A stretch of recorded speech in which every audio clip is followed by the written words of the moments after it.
Choka wel kel. Kameji ye chuji kwara. Dang wel wirraw. Tuga len ngwane. Kyo wanyam. Wenam ngej. Kala da karwaine. Kare wi ni kien. Teme. Meji John. Te let ye chuga ling duel yena. Kyo ray jak. Kaji kwara. Weye. Ajen jin. Ramende ben.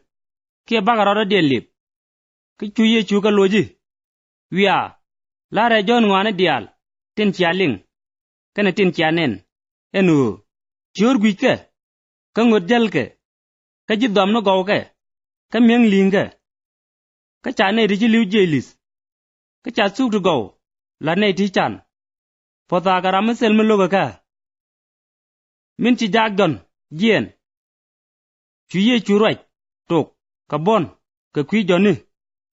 Chia ngu nen. Da doar. Eruor mo log gyoma. Ka ngu. Goro nenda raro. Oh. Biarame. Chang bieni tu koi kwai. Wugwi.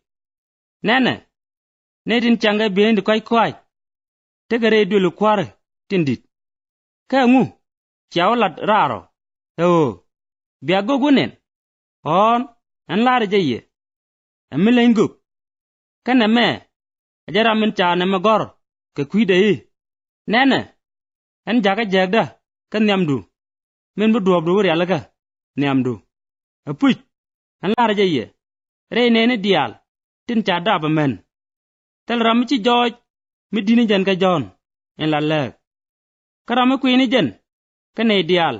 Rey kuwara nyal. Dini jan. Ka je. Nika nin John.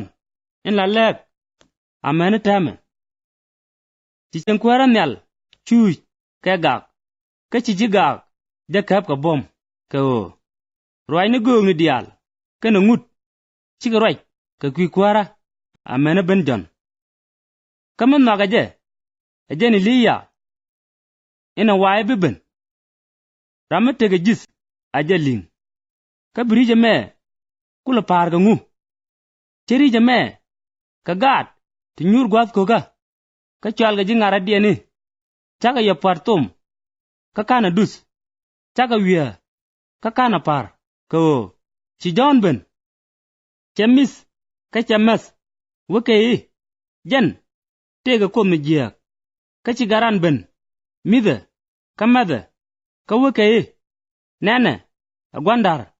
Ka yonkwane. Ka meth. Sol boga. Ka ni jidwere.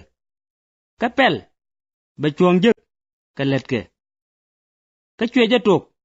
Ka mirwaje. Ka wi. Tin chariwle nike. Tin gaya naat. Latin. Ka o. Ken karor yidwere. Ria gaga ye. Yenji korsin. Ka ria gaga ye. Yenji beseda. Ka o. Micha let gaya ka naat. Lat. Rezor. Ka nezidon.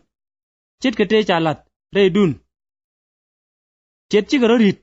Dwere. Na wal. Ka let beyni. Chwale. Ka na nyur. Rey ngeda. An lar jaye. Bugwana dungi dor. Ka nezidon. Ka chang lo ka ye. Ka yenji kapar niam. Yen baya kam nial. Hey. Ba nang ne ye ping. Gwadlet. Ka o.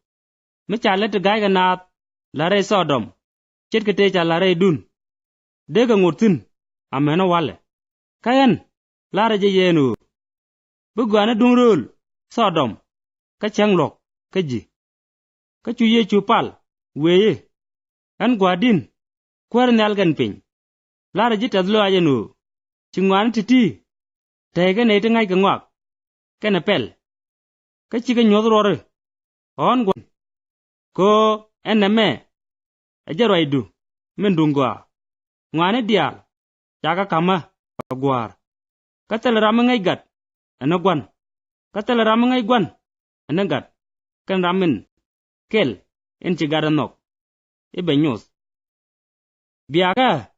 Yene dial. Tinji chuj. Kalat. Katia gai dun.